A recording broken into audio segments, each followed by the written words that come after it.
Freedom is money, though. Money actually enables you to do things. I need something spicy. Yeah. That's too spicy. Oh, you eat spice. Oh, yeah. I love the spice. I think we're probably living on 40 million, which is 2,000 and a bit Canadian, or I can make the conversion. 25 million is 1,000 US. So it's like 1,600 US dollars. It's good. She left me like $3,000. And so with that $3,000, I was just like, okay, that's it. I didn't live with my parents. I was like, when I was in college, I was like working jobs at night. I was working as a dishwasher, working as a waiter, like doing all that kind of stuff. I was like a bike courier. Like I was always hustling. I planned a trip from Toronto to Mexico by land. I was super worried about money because I left a good job. If you have money, you're free. And if you don't have money, you're not free. Honestly, I think bang is just a chapter. Whoa, oh, oh. La, da, da, da, oh, oh. La, da, da, da, oh, oh. Welcome to Pho Real Talk, where real people, real food, and real stories come together at the table. I'm Mai, and every month I'm going to sit down with individuals that are expat, business owners, entrepreneurs, digital nomads, anyone that has built a freedom lifestyle abroad. We're going to eat, we're going to talk, and we're going to get real about money, mindset, moving overseas, and everything in between. So grab a seat. Today's conversation is going to be so good. So today's guest is Evan. He's actually a YouTuber. His YouTube is called Evan because he is Canadian, and also he has another YouTube called Cost of Living Abroad. He is a Canadian originally from Toronto who's been living and traveling abroad for about 15 years. In the past 5-6 years, he's actually been in Vietnam, and that's why I'm so grateful to be able to talk to him. Let's wait for him now. I'm very hungry. I haven't ate all day, and I can't wait to eat. So let's just wait for him and see when he gets here. Today, we're eating one of Vietnam's most iconic dishes. Bun cha originated in Hanoi, the capital of Vietnam, and it's a lunchtime favorite known for its smoky, savory flavor. It became internationally famous after President Obama and Anthony Bourdain shared a meal of bun cha in Hanoi in 2016. This dish is all about balance. Grilled pork patties and slice of caramelized pork belly, served in a light fish sauce broth that's slightly sweet, tangy, and garlicky. It comes with a generous handful of rice noodles and a mountain of fresh herbs, lettuce, cilantro, Thai basil, mint, perilla leaves, and pickled green papaya or carrot on the side. Traditionally, you dip the noodles and herbs into the broth or build your perfect bite. And yes, if you're wondering, it does taste like smoky bacon. No wonder it's a favorite intro dish for foreigners trying Vietnamese food for the first time. Let's just say it smells amazing and I haven't eaten all day, so I'm ready. Ta-da, he is here. Oh wait, Evan's here, finally. I'm starving. Yeah. Cheers. Let's do it. Cheers. Good to see you again. Don't they say? In Vietnam, high fat, but that's only if you're drinking. Yeah, like 1, 2, 3, finish your drink. I love it. I ordered this and I don't really know what it was. She was just like, oh, this one's good. I'm like, okay. I don't know. It kind of looks like hibiscus or something, or like plum. Yeah, I think so. It tastes like a plum. Oh, you eat spice. Oh, yeah. I love the spice. All right. Can you tell us a little bit about who you are, Evan? Where are you from originally and what brought you to Vietnam? Okay, sure. So I'm Canadian. I'm from Toronto originally. I started making content actually as Evan Eats Toronto. It was like an old food blog and it's on Instagram, and maybe... Is it still there? No, it's gone. It was like photos. First there's one photo, and then it was like the Slipey photos, but also like full written blog posts. Like I would write 500 words on Instagram. So I came to Vietnam because I got a job to run the English department at an international school in Saigon. School's there still. It's under new management. It's called the Canadian International School of Vietnam. I worked there for about 5 years.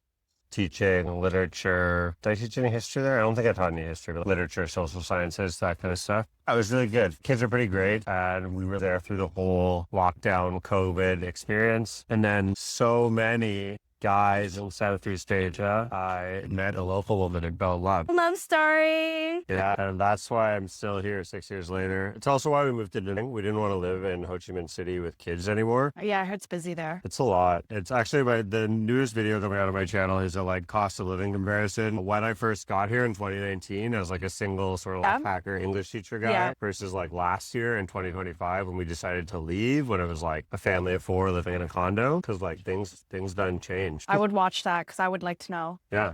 Because Oh, okay. I know a lot of people like ask about Ho Chi Minh City, but I don't know. I just don't like it. I feel like it's too busy. But you're used to it from Toronto, right? True. Yeah, it honestly just one of the, when I first moved there, I was living super downtown, like in Chinatown, like old Saigon district. It was like felt like very cultural and traditional and historic, and like it had that sort of I'm somewhere else, and I felt like an outsider there in a good way. And by the time I left, I lived in a super upper middle class suburban cul-de-sac near the school I worked at in the suburbs, like by a mall, and there was like fun. Maybe like nothing about where I lived when I was in Ho Chi Minh felt particularly Vietnamese or special. Even the building complex I lived in was like owned and operated by a Singaporean property development company. No, okay.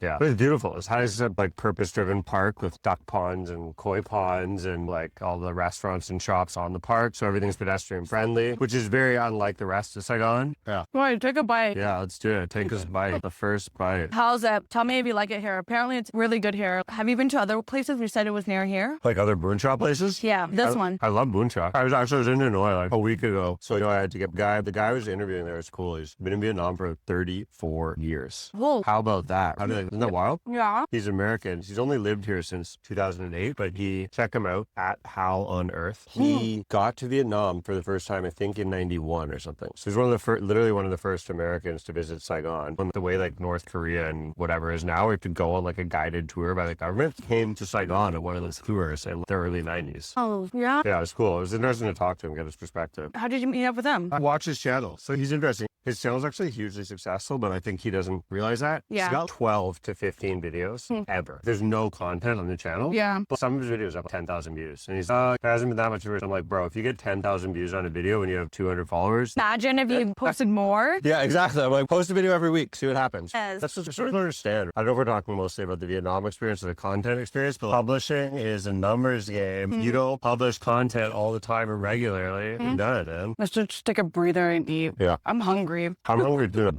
Chow's considered by many to be like the number one like foreigner entry meal into Vietnamese food. Really? I didn't know that. Yeah, because it tastes like bacon. Oh, okay. It tastes like smoky bacon. So it's like the flavor is so familiar. When I first ate this, it was in Nha Trang. I didn't like it. The way they made it was really fishy. Like all I tasted was like fish sauce. So I didn't like it. But I tried it again in Hue the other day. And that's why my husband was like, let's try it again here. And in Hue, there's a good place. Yeah? Yeah. This one's pretty good. They always grill little pork patties. So when you get it at a good place, it's like really smoky. Yeah, I can do the smoky from this, which I like it. It's got that like serious char. Yeah, this one's pretty good. The one the guy took me to in Hanoi was pretty good. It was pretty badass. It's originally from Hanoi, right? Yeah. I know my husband was like, is it a good idea that you're eating on an empty stomach? You're going to be like eating on camera while you're No, I can ask you another question while we eat. Yeah, shoot. Oh, yeah. What did life look like before moving abroad in Like Canada? before moving to Vietnam, before the first time. Oh, yeah, because you moved a lot. Yeah. Explain, I guess, from the beginning, like From the beginning. when you Okay. were like in Canada, like what Sure, made sure. you think to live abroad and then come to Vietnam? Okay, so in like 2006, maybe? I can't remember, a long time ago. Well, maybe 20 years ago. 26? Whenever I graduated college. Oh, yeah, a long time. Yeah, I think 2006. Wait, in 2006. Maybe it was 2008. No, yeah, it was probably 2008 or 9 because the economy had already crashed. Oh, okay. Yeah, maybe 16 years ago. So in 2009, I finished my undergrad degree. I wasn't young. I went to college when I was like 25. So I was Okay. I was already like an adult. And I knew I wanted to travel a bit. I worked in the film industry as a kid and done some travel for that, but I never traveled by myself. Yeah. I was super broke. I couldn't get a job. The economy sucked. And then my grandmother died and she left me like $3,000. And so with that $3,000, I was just like, okay, that's it. I didn't live with my parents. I was like, when I was in college, I was like working jobs at night. I was working as a dishwasher, working as a waiter, like doing all that kind of stuff. I was like a bike courier. Like I was always hustling. Like I was never any chill. I didn't have help with my tuition and stuff. I had student debt. So when I got $3,000, I was like, hey, dirt. I was actually working at a Starbucks at the time. And I planned a trip from Toronto to Mexico by land. Yeah. It was pre-smartphone. Or maybe the iPhone had been released, but no one had one. Or they're really expensive. It probably would have cost the entire $3,000. Yeah. So I took trains down through the states, like continental U.S. to Mexico, and all through everywhere, like Buffalo, Chicago, Kansas, Texas, Arizona, New Mexico, California, and then all the way down the Baja, like the big tip that comes off of California to Mexico, down to the Baja Peninsula. Took a ferry from there to mainland Mexico, and then went inland. And I ended up living in the middle of Mexico. A guy who I worked at Starbucks with had postcards from this town. Yeah. So like obviously it was the internet, but I didn't have a laptop or a computer at the Yeah. time. And he'd shown me this postcard and given it to me and been like, you should check, if you go to Mexico, you should go to this town. It's beautiful. So I had a literal postcard with the name of this town on it. I could just see this is like a movie. Just Because it had a funny, I remember too, it had a funny little like bunny rabbit or a cartoon. But it was a place called Guanajuato, which turned out to be like stunningly beautiful. And I ended up living there for 2.5 years. Oh, wow. Yeah. Okay. Committed. Did you meet a lot of expats or anything, or was it more locals? It was pretty local. Like I ended up having 3 Mexican roommates. I learned to speak Spanish. I got a job that paid about $4 an hour teaching English at the college. It's actually the oldest university in America. It's called La Universidad de Guanajuato. It's freaking beautiful. It's like older than Harvard. It's literally founded by Catholic monks, like right after the conquistadors, like after they conquered the Aztecs. It was a beautiful town. There was some expats. There were other groups of like language students or exchange students. And like I just graduated college, so it felt totally normal to just hang out with people in college. It wasn't like a weird vibe or anything, but there was like a group of Japanese students who were on a transfer from their college in Japan. They were there learning Spanish. There was a group of French students from Quebec. The universities had like swap language programs. Cool. Yeah. And then I started teaching in the English language program and got free Spanish language. Oh, nice. Yeah, it was cool. It was super cool. And yeah, exactly. So I had just finished college and then I immediately started teaching these language classes at that college and taking Spanish classes. I got like a certificate or something. I don't know. That's cool. Sure. This one. That's different. It's good that it's cool how you just got into it. Like naturally it happened. Yeah. Once that happened, I was like, oh, you can travel if you work as a teacher. Yes. I just needed to make more money to go to other places. And then I knew I was like, oh, I want to go to Korea. I want to go to Japan. I was fixated on the idea. And I ended up at the time to become a teacher in Canada, you just took 8 months. Yes. Like the teacher's college. I didn't even know that. Yeah. So it was like, and it was super simple. It was like you did 3 1-month practicums at school and 5 months at college. Yeah. It was like, I think now you have to go to like grad school. It was not grad school. It was like a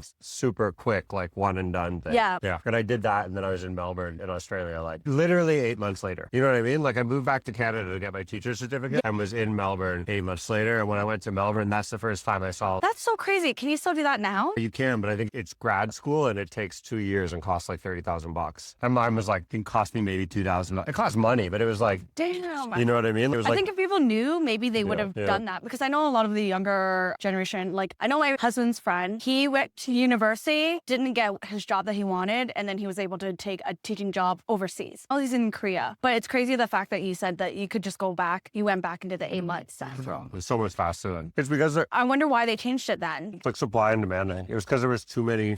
I don't know. It changes, right? It changes with the economy. But when I graduated teachers college, there was no jobs in Canada. Yeah. But like of the whatever 150 or 200 people who were in teachers college with me, there was like 10 or 12 of us that knew we wanted to go to Asia. Yeah. And to us, it was like a joke because it was like you just pick which country you want to go to. Yeah. You know what I mean? And like literally, there's like job fairs, and they're coming to hire abroad. Yeah, yeah. But then for the people who aren't interested in living abroad, Yeah. the ones who like want like a legit, I want to be a teacher in downtown Toronto or whatever, they're screwed. There's no jobs for them. Yeah, I heard that right now. Yeah. It's probably harder now. 15 years ago, there weren't any jobs for them. So Do you think it's a lot more now, like teacher jobs abroad, like in Vietnam and everywhere else, do you think? I don't know. I mean, the big change was that it depends too if you have a degree or not, right? If you don't have a degree, there's a guy who used to live here in Ang and now his business runs out of Saigon, Ho Chi Minh City. Yeah. And he's a YouTuber too. He's called Ninja Teacher. And that's his business. He like trains people in TOEFL. Oh, okay. I think I seen his YouTube. Yeah. So if someone watching wants to do this, like start with him. Go to Ninja Teacher. You can do your TOEFL in Vietnam. There's definitely still English language teaching jobs here, and you make like pretty decent money. You make about $20 an hour US, which is good money. Oh, that's good money, especially for here too. Living here, I'll let you eat because I want to eat. This was pretty. I'd eat again for sure. Yeah, we come here every other day now. The food's great here too. You guys eat out a lot? No, not anymore. Not anymore. We grab food sometimes. Okay, so why did you choose Vietnam over all the other countries? Go ahead, whenever you have a moment. So it's actually just a chance coincidence. Like I was planning on moving to China. I'd been to China before in 2018 and I came to Vietnam in 2019. So I was planning to go back to China. Had 2 job offers in Shanghai all lined up at pretty good schools, whatever, good high paying jobs. And then a former boss coworker, so a woman who run a school that I was at in Canada, was the head of school at the Canadian International School. So I ended up getting this like other job offer in Vietnam and I was going to turn the job down because the pay sucks. Relative to China, the pay in Vietnam for teachers is terrible. Yeah. So I was going to not take it, but I knew the woman interviewing me and I trusted her. Like we were friends with her, but I knew her professionally and I trusted her. And I was like, why should I come there if the pay is so bad? Like I have other jobs lined up, Yeah. another offer. What's so great about this place that I should take a huge pay cut? And she was basically just, have you ever been to Vietnam? And I was like, no, I've never been to Vietnam. Like I'd literally been to all the other countries around here. Like I'd been to Bali and Thailand and Cambodia, like all the neighboring sort of countries. I haven't been to any of those yet. When I was teaching in Australia, I visited all of that. Yeah. And then she was just like, it's going to be a way more relaxed vibe in China. It's going to be way more affordable in China. It's just going to be way more chill. We have a good time here, meaning her and her staff. You know, Yeah. we have a great time. You're in and out of the school. You're on the way home at 3 p.m. No one's asking you to work on Saturdays, all of which is like super normal in China, Yeah. right? To be Yeah. like at school till 5, 6 p.m. at night, to be working Yeah. on Saturdays. So none of, if you take this job, you're not going to have any of that. You're going to be actually able to travel and enjoy yourself and make friends and socialize, and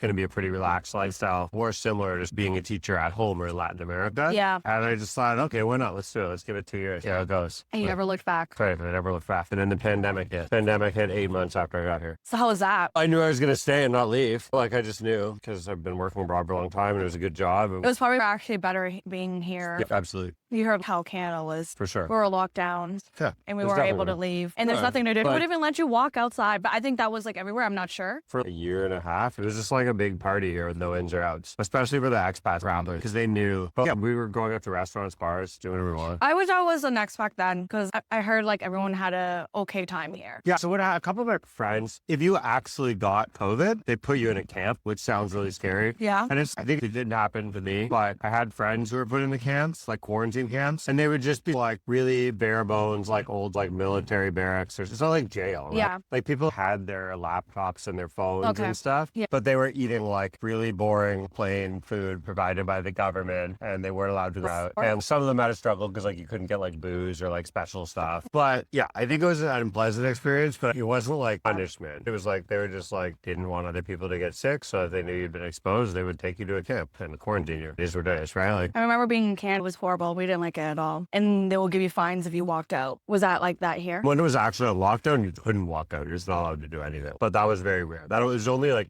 that's the big difference, I think. This country, we were only actually locked down for maybe a couple months total. You know what I mean? Like it would close and then it would open and close. But like when it was closed, it's closed for business. Like, there's no going outside. There's no doing anything. I need something spicy. Yeah. That's too spicy. Okay. What was one of your biggest fear about moving and did it come true? Did you have any fears when you were moving? Yeah, money. I was really worried about money. I was super worried about money because I left a good job. I worked for 2 years at a school in Calgary, a like bilingual Spanish-English school. It was a good job. I left and was going for a breakup, divorce, separation thing. Yeah. With the partner I'd done all my original traveling with. And she wanted to go back to Toronto, closer to her home where I was from for various reasons. Yeah. I didn't. And so when I moved here, I'd gone back to school for grad school and done like a grad degree that I paid for, and I had enough money to pay for it. Like I didn't have a ton of student debt or anything, but I had to not work for a year and live in Toronto. So it was just like, yeah, so whatever, like money was tight, right? It wasn't like I was starving or anything. Money was very tight. Expensive in Toronto too. It was so expensive there. I was working like 3 jobs. I was teaching part-time, I was doing deliveries on a bike part-time, and I was working at a bar at nights near Air You Canada. never don't think of that when you're a teacher. That you're working in the gig economy? I was, for sure. To pay for grad school by choice. How long did it take you to feel settled in Vietnam? I would say a long time. I can tell you I'm probably still feeling that because this is only my second year. Longer than 2 years. Okay. So this is normal. Yeah, like about a year and a half in, or something like that, maybe I started dating someone. But it was also during lockdown. Yeah. Something spicy too. So I told you. Do you need water? There was. But I'd say at least until I learned a little bit of basic Vietnamese, until I started dating local girls, working at an international school with a bunch of other expats, it's easy to just hang out with them, to live in a work bubble, a work and travel bubble, and an English language bubble. And when I was doing that, I didn't feel like I was a part of Vietnam at all. And at first I tried to live in like a more local district of Ho Chi Minh City, but it didn't really work because like I was only hanging out with coworkers and none of them wanted to come with that district and yada. Yeah. So I'd say really it wasn't until I started dating, until I started learning a bit of the language. Yeah. And that took you basically, you're saying, over to. Yeah, and then COVID interrupted too. Yeah. And, okay. But it was definitely, I'd say at least a couple of years, at least 3 years. It takes a long time too as an adult to just make friends. I feel like we like to stick to what we're comfortable with when we're older. As kids, we tend to be open to talk to everybody. That's not the way life is. Yeah, I think it was after 2 or 3 years when I started dating. Then when I started, it was really when I started making a couple of friends who weren't tied to work. So I met a few guys through just like going to concerts and music events and stuff, through rock climbing and like other sort of hobbies. And when I started making a couple of friends who were like mutual interest friends Yeah. and not coworkers. Yeah. then it felt like, oh, these guys are real friends. Yeah. Because if it's just like with coworkers, you can just do work. Yeah, that's true. I think I'm at that stage right now, trying to find who my friends are. It's hard. My wife doesn't have any friends today. Yeah. She'll make some. Yeah, but she just got here. She's working full time. She's 2 kids. Like, That's true. She's a busy mommy. It's- Oh, yeah. She she- works like Monday to Friday, I'm guessing. she works all the time. She works way more than I work. She's just like on her laptop from the moment she wakes up. Yeah. And she's- Yeah, man. Okay, so why don't you just tell me like what's a normal day in your life that looks like right now? Like how does it look like now? From Okay. morning to night, I guess. With 2 kids. I feel like this is going to end up being more like creator, but I wake up super early. So like when it's, I would say on a good day, I wake up at 5. I wake up at 5. First I make a pot of coffee, go straight upstairs to my little office space. And usually I work. It's like the best time of work for me in the day from 5 a.m. until 8 a.m. I often work like uninterrupted, quiet, headphones on for 3 hours, 3.5 hours. And that can be anything. It can be either editing, writing, scheduling, researching, but not watching other YouTube videos. Like watching content is a huge part of making content, I think, but I never watch content in the morning. Yeah. First thing is always work. Then depending on whether our older boys go to preschool or not, it's go downstairs and get the kids ready. And then, yeah, if he goes to school, then either my wife or I is going to drop him off, which is annoying because now he's going to school in this area and we don't live in this area. And then we have childcare, like a helper who helps out with the baby, Nice. the daughter. My wife works at home, but she works like full-time hours. Like she works at least 45 hours a week. That's a lot. Sure, it's a lot. Yeah, it's like on her laptop Saturday. and No Sunday. wonder when you were telling me, I'm like, oh, because I was telling my husband, I'm like, we should get a nanny. But for homeschooling, if anything, it's just for us to get away. But it would nice to have a nanny. But it seems like you guys are always busy. Like whenever I talk to you. We are. It's weird. I'm less busy than her, but I'm pretty busy. I'm like a busybody. She has like a lot of stuff to get done, and I'm just like naturally a doer. Yeah. So then maybe I work again for another couple hours in the morning. I often cook the kids breakfast and feed them and stuff. Like Yep. my wife's not an early riser. Yeah. So I cook breakfast, have breakfast with them.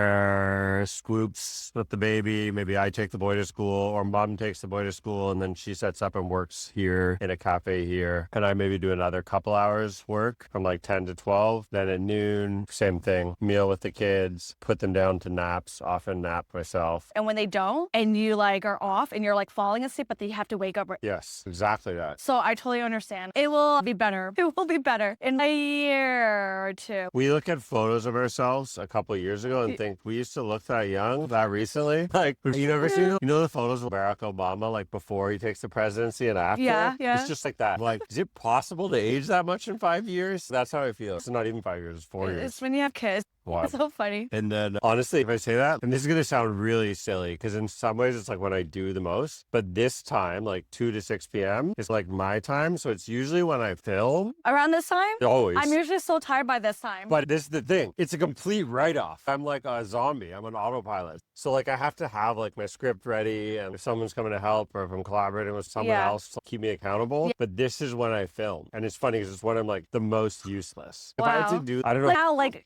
you told me this time, that's why I was like, sure. my time. I usually try to film like early in the morning when No, I'm like, I film after coffee. It's because on a good day I nap for a little bit. I at least pass out for 30 minutes or Yeah, okay. something. But I usually, I wake up this time. I think too, it's because I'm a talker. I'm like a naturally extroverted, like loquacious Yes, talker. you are. So it just doesn't seem like doing things, especially if I get a couple coffees. I'm like, do you want another one? no. But maybe, I might have one after we do. Yeah, not school too. Like I'm used to being like at high schools where I taught. Yeah. Usually there's like, one after lunch block and everyone's like a total zombie. Yeah. And I'm used to like having 2 cups of coffee and like teaching a class in the afternoon, like total zombie. I won't even remember at 4 p.m. or 5 p.m. what I talked about. No one, don't tell people you were a teacher. Whatever, that was most teachers. And that's how I feel now with the videos. Like I just have, everything has to be good and set up and prepped in the morning. Because when I actually go to film and do stuff in the afternoon, I'm a zombie. It's probably why I make so many mistakes. It's probably why I end up with like bad footage and audio and stuff all the time. Because when I actually do it, I'm Like, yeah. okay, so down to the question. How much does it really cost you to live per month here? Well- Actually, I'm curious about Saigon. We've talked with Ang. I think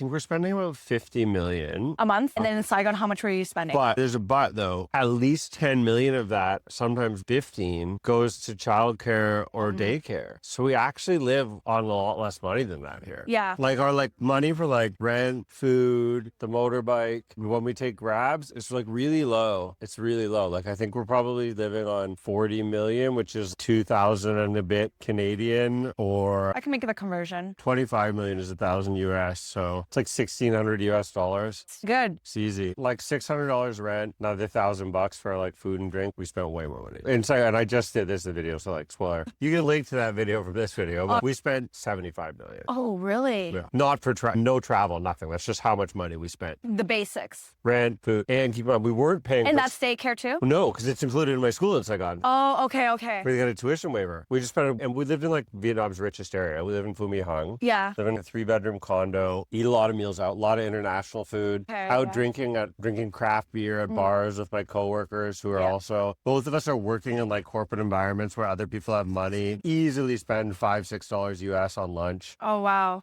Yeah. And travel though. I guess a little bit of travel. I shouldn't say no travel. There's some travel there, but just easy. Like in the video I said, it was super easy for us to spend 30 to 60 US dollars on a dinner for our family, Oh, wow. which is So like that's thinking like 1.5 million. Okay. If we went to Ho Chi Minh City first, I don't think my husband would want to stay in Vietnam. I like what it's like up here. Like I like the lifestyle here, but honestly, it was when we talked about doing this, it's almost like let's just give it a shot for a year because it's so low risk. Yes. But the alternatives to here were like going to Bangkok or Kuala Lumpur. It's all going somewhere else in Vietnam. Yeah. Like this is the like, all right, whatever, let's take a flyer on it. I'll make content online. You work remote. It's not very expensive. We have some savings. We'll see how it goes. Rent's only $600 there. That's Like we came up here with enough money to live for a year already. You know yeah, what so I mean? like it was worth it. It's no risk. And you're still making money from doing things. So I guess that leads me to the next question. So what do you actually do full time then? Do you just do YouTube full time? Is that your only income right now? The stock market crashing. Yeah. I make money from dividends. So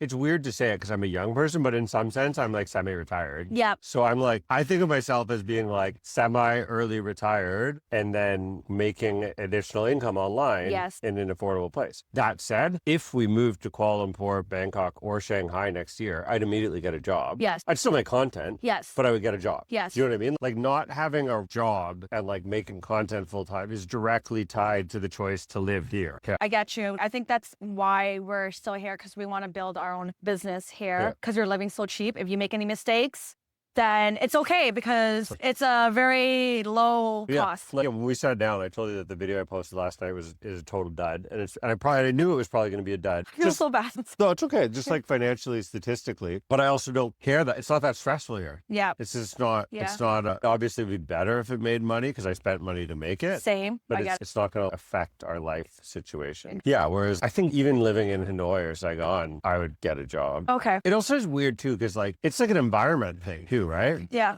There's lots of people here who just don't have jobs. Yes. I don't have a job either, but like we invest. We're like semi-retired, but we're investors and we still want to make additional income. Yeah, of course. So that's why we're doing YouTube too and all that. Yeah. Is there anything else that you are wanting to do than just YouTube or to make income? Have you looked into it or not? Yeah, I like relocation consulting for people who want to move here, things like that. I'd like to get a sponsor for the podcast and have a sponsorship. And that's one of the reasons why I'm starting to make regular episodic content. Yep. So releasing a long format weekly show. Yes. And because it doesn't have to be, at least as long as I'm here. I'm pretty sure you can get sponsored now. Oh, I'm sure I can, yeah. Then why haven't you done it? Or I'm you just not I'm time? working on a media kit. I just don't have time. To-do list. You pay someone. It's happening. But it's just, I'm sure I could too. The thing that's done so well. It's like more than 100,000 views in the first 4 episodes. Yeah, I'm like, you could do it. Right now, I'm just starting and I have a lot less subscribers than you. And I got a VA, a virtual assistant. I pay monthly and now they're going to do outreach for me. I will give you the information after. Sweet. It's pretty cheap. It's like $50 a month. Yeah, no, it needs to happen.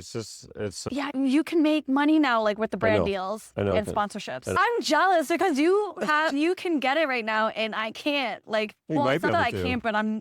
I think the way you could, and again, it depends on what we're talking about, but we talked about our audiences. You could get Canada-specific brand deals. Right now. Because it's all about having a specific audience you're delivering, right? Yeah. Then that's why the thing I was like, oh, this Hong Kong video probably won't do that. My specific audience is mostly old people who want to retire Southeast Asia. And if I get a brand deal, 100%, it's going to be For retirement. brands pushing whatever they want on that demographic. I'm older, roughly 60-year-old people who are looking to retire in Southeast Asia or just dreaming of retiring at home in the U.S. I'm glad you actually came talking to me because I feel like a lot of Canadians are coming at me about moving here, and like they don't know that there are Canadians that are coming here. I'm not the only one. People are under my comments like traitor, or I don't know, or like why don't you stay and make Canada better or whatever. I don't know. Do you get any of those? Yeah, I made the Why I Left Canada video. Okay. So when I made the Why I Left Canada video, did pretty well. Got like 20,000 views. It's like creatively, I love it. I think it's one of the coolest, fun, interesting videos and stories I've ever made. I told this story basically of how 3 generations of teachers, like what it would be like if you were a baby boomer. I had an uncle who was a teacher and a baby boomer. What it was like for a Gen Xer, and one of my brother-in-laws was legit like a guidance counselor. And then what it was like for me as a millennial, like financially, right? What's the quality of life, cost of living like for a baby boomer teacher, a Gen X teacher, a millennial? And if you watch the whole video, which most of the like Canadians who commented didn't, they'd understand that it's like, oh, it sucks now. Yeah. That's the only logical answer is that like the only thing you can compare it to now is, oh, you're still making, the like retort is always like the number. It's like teachers make $100,000. That's a lot of money. No, it's categorically not. You can't have a good life in Toronto on that. Oh. And my uncle who made $30,000 or whatever in the 60s had a fantastic life.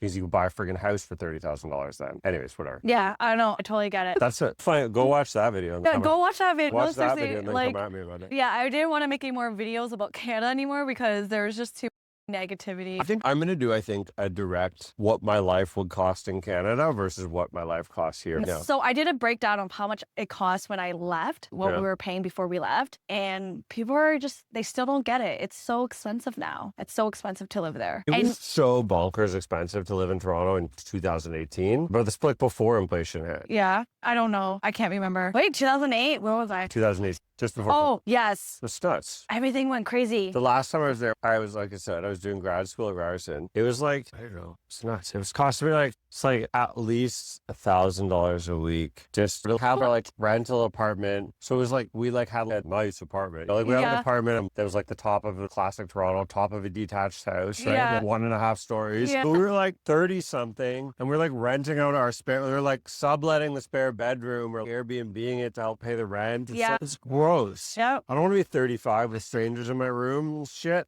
Fucked up. People nowadays don't understand that. It's people do that up. now. I know. Fucked up. That's weird. You can cut out all the swearing. Yeah. But it's super weird. Yeah, it is. It's not normal to be 30. Like, what demented world do you live in where you think it's normal? We had jobs. A lot of millennials over there also are living with their parents right now, too, so. A lot of freaking people with jobs are homeless. That's insane. Yeah. That's actually like the definition of This is insane. something we should talk about more another time in Graham.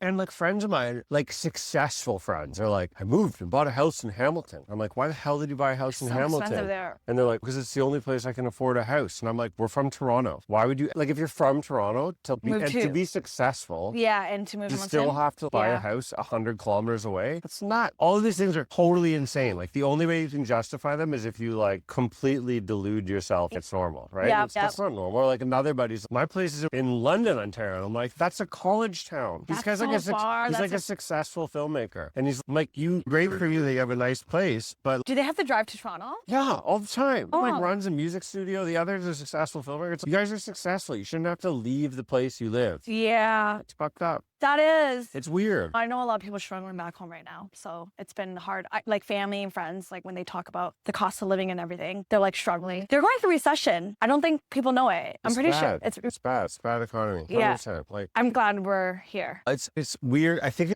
I feel like this is normal now. So here's the thing. I think that it's been a school teacher in Toronto hasn't been able to live on a school teacher salary for a long time. And so I reacted to that a long time ago. Yeah. Like in 2016 or whatever. And so the first time I tried Canada, guys. I moved to Calgary. I did it. That's what I moved to Australia, warm Canada. Yeah. Like, it's like, people are like, well, you should give up on Canada. I was like, nope, I tried. I moved to other cities in Canada where I wasn't from. Yeah. Got a real job there. And I maybe could have afforded a house in Calgary, but with a 20-year mortgage. We thought of going to Calgary after Kitchener, but I thought about, I don't know if I would want to go over there. It's still actually getting expensive there too. And unaffordable. I'm talking about in 10 years ago when I was there. They're promoting that though. Yeah. You know that, right? Yeah. In Toronto and Ontario, they're promoting people to go to Calgary and move there. Yeah. So it's just crazy that you say that. But to me, it was like, why can't, like, I had a good job. A teacher's a good job. I went to college. I did well in college. I got a job that I wanted to do, that I liked doing. I should be able to afford life. Yes. I Just live it. definitely couldn't afford to have kids in Canada, which is crazy. Our Kids. millennials I are not wanted having kids I anymore. know. I wanted to have kids. Yeah. I waited. I didn't have kids there. Yeah. That's weird. Yeah. That's weird. Okay, fact that and it's all sacred though, right? That's really bad for your economy. When people can't have kids, your country shrinks. If your country shrinks, your economy shrinks. Like Yes. it's all like this. It's all connected, yes, right? yep. People can't. Anyways, whatever. We're going really deep. Let's go to the next question. Moving on. I know. I was like, we can keep going on. Would you go back home? I would go back home. Would you go back home, live there, or just go visit? I would live in the West Coast. If and when the housing market in BC crashes, Then- I would buy a condo in like a Vancouver suburb. But I don't know if I want, I really don't know anymore if I prefer to raise my kids there or here. I can say I prefer raising my kids here. Yeah, I think I do too. In other words, like when I picture that scenario, I'm kind of like, maybe when I'm older and like empty nester style, I would live in like Victoria or something. And then when I would want like maybe in healthcare or like maybe just retire, but it's pretty hard to imagine. Yeah, it is. Even thinking about it now, if I was to go back there and say I'm going to live there now, I can't envision that at all anymore. I would also have to find somewhere that didn't have a crazy harsh winter. Otherwise, I would bring my wife there and immediately she'd be like, nope, Yeah, I'm out. yeah. This sucks. Yeah. So that's part of it. And I like the West Coast and I spent a bit of time there in my 20s. But it's just the only place I can picture where it will come November, my wife wouldn't be like, this is insane. Let's go. Why are we here? Let's go back to this. So property, one of the things we talk about when we talk about buying is buying a rental unit, like another rental unit. Yes. Somewhere beachy, Yes, vacation, okay. or maybe nine. Yeah. But we would ideally want to buy one that we would at least want to have, even if the rental market for itself. Like Yeah. somewhere that we would still want to own or to be ours. Yes. Isn't just like a purely income property. Yes. But yeah, like here they're about 120,000 US they start. I think, Yeah. yes. Dang, I think they're about 120,000 in Vuong, which is a really good option. That was the beach city near Ho Chi Minh. Okay. So one of the reasons why that's a good option for us is, hey, because her family and properties are already in Ho Chi Minh City, Yeah. so they're all closer that way. You can literally like get to them in the same day in a car and not have to fly and yada. Yeah. That was not an awesome beach town. It's like famous as the Big Jesus. It looks like Sao Paulo, Okay. and it's grungy. Okay. But it's where all of the Ho Chi Minh people go to the beach on the weekend. It's the closest beach to the I city. heard about that beach. It's fucking packed. Okay. Yeah. It's I heard- wild how busy it is. Have you been there? Oh, yeah. Okay. Do you For sure. like it? I heard that wasn't like the greatest. It needs a makeover. The town needs a makeover. But, and this is why it's interesting, right now, property there is super affordable. You can buy a condo there for like $70,000. Okay. Actually, I think I remember that. 70K, bro. Yeah, before we left, his sister married a guy in Saigon, and he told us that there was houses building around Saigon near, I think it's closer to the beach, what you're talking about. Yeah. And they were building it for that much. It was like, actually, I think it was cheaper when they told us, like 30,000. It's super And I was like, yeah, but then we're like, I don't want to live there though. But it Well, might be a good investment. I don't know. Yeah, I don't know. It's hard to, there's new Airbnb rules, right? About short-term. Oh, yeah, I heard. So Yeah. you'd have to, if you're going to buy it for that, and I think you'd have to know for sure with the building and the condo management and everything if you could do that. Yeah. And I think even at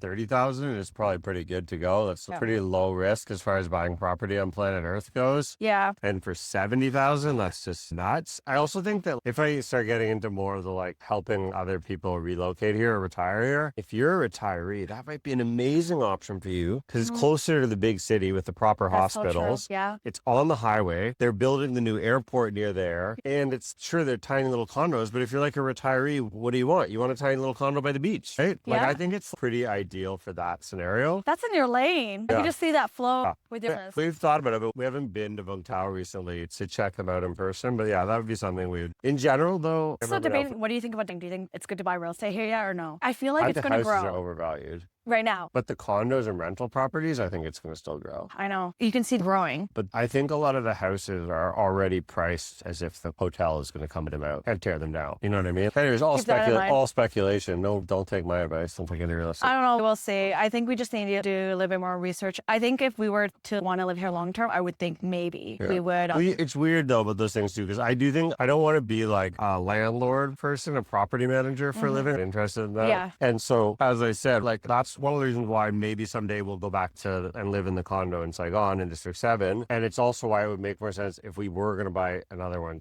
close to there. Yes. You want it to be outside. So they're just like at least in the same place and you're not Well, like that makes sense. spread Yeah. all over the world. I don't know. What's something about Vietnamese culture that surprised you in a good way? I think it's hilarious how much Vietnamese people drink like fish. It came out again recently. They're still the heaviest drinking country in Southeast Asia. I didn't know that. Oh, by a mile. It's not even close. And it's mostly beer. And so like Vietnamese uncles smash beers and smoke tons of darts.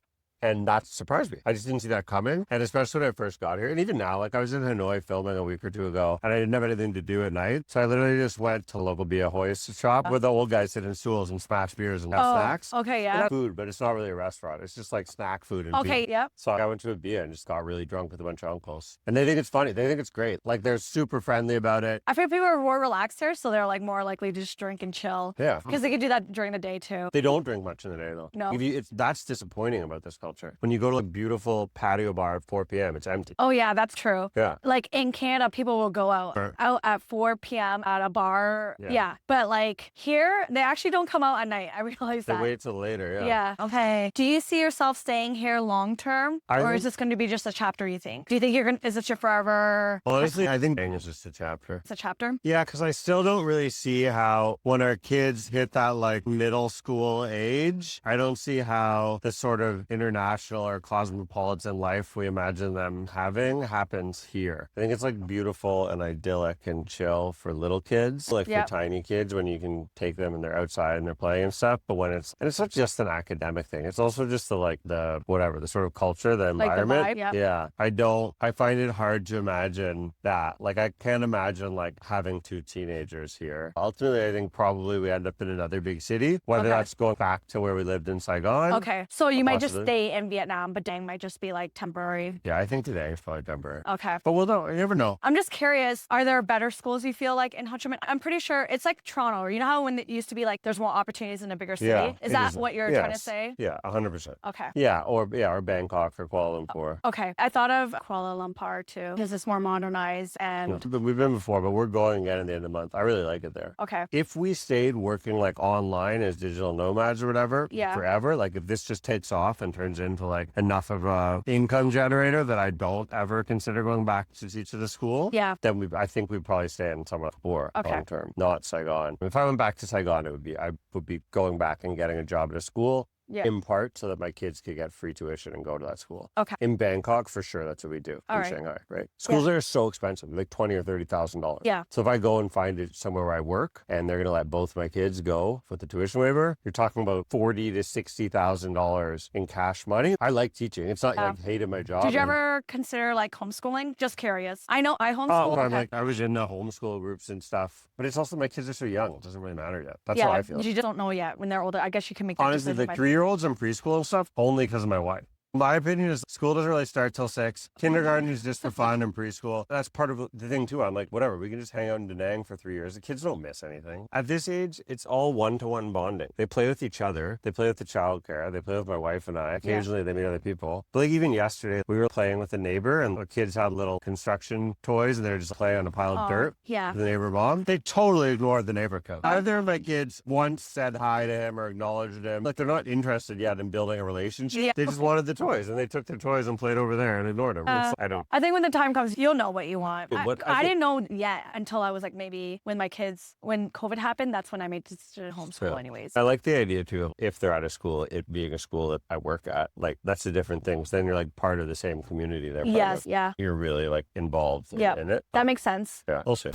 If someone is watching this and dreaming about moving abroad and become like an expat, what kind of advice or message would you give them? That it's probably easier than they, but the reason it's easy is because it's easy to go somewhere and become part of an insular expat community and bubble, so that it's only worth it to do it if you're going to challenge yourself and get out of the bubble. So if it's going to be worth it, it's going to be hard. You know what I mean? To make it worth it, you have to actually challenge yourself. Yeah. Yeah. All right. Thanks. I'll take your advice. And finally, what does freedom mean to you right now? Money. That's it. If you have money, you're free. And if you don't have money, you're not free. And I also think that this is going to be a hot take. How should I say this? Not so terrible. If you think about it, it's not good. All political division in America and Canada and everything is about money. And if they think otherwise, they're confused. It's always about money. Yeah. That's how I feel about it. And I feel that and not just America, in the whole world, it's always about money. And people think that it's about something else, and it's not. It's about money. It's always about money, man. Long live the Socialist Republic of Vietnam. Okay. Always about money. 100%. What's I have a million programs privilege is. But what's the real privilege I have? It's money. I don't know. They're super intangible. Money is tangible. Money buys things. You want to travel, you want to live abroad, you want to have childcare, you want to make a video, you want to money. Yeah, we didn't have money when we came here too, so I get it. We wouldn't be here if we didn't have money. Yeah. Every time I've had a dream or wanted to make anything happen, traveling, living abroad, whatever, at the end of the day, it always boils down to money. People think it's like courage, bravery, whatever. No, it's not. It's money. Sometimes that takes willpower because you have to save money to do something you want to do in the future. It's true. But the only thing anyone watching this possibly has stopping them is money. Yeah. That's it. It's the only thing that can actually hold you back, especially if you're a Canadian or an American and you have a Canadian or American passport. Oh my God. Yeah. I was talking to a guy, an expat in Hanoi the other day. He's from Kosovo. His passport is like useless. Does nothing, right? Like doesn't get him into countries. Freedom is money though. Money actually enables you to do things. Yeah. I just want to thank you, Evan, for coming on the show and eating with me. Thank you for yummy lunch. Thank you for watching, everyone. I'll see you guys on the next episode and we'll see what we're going to eat next. Bye.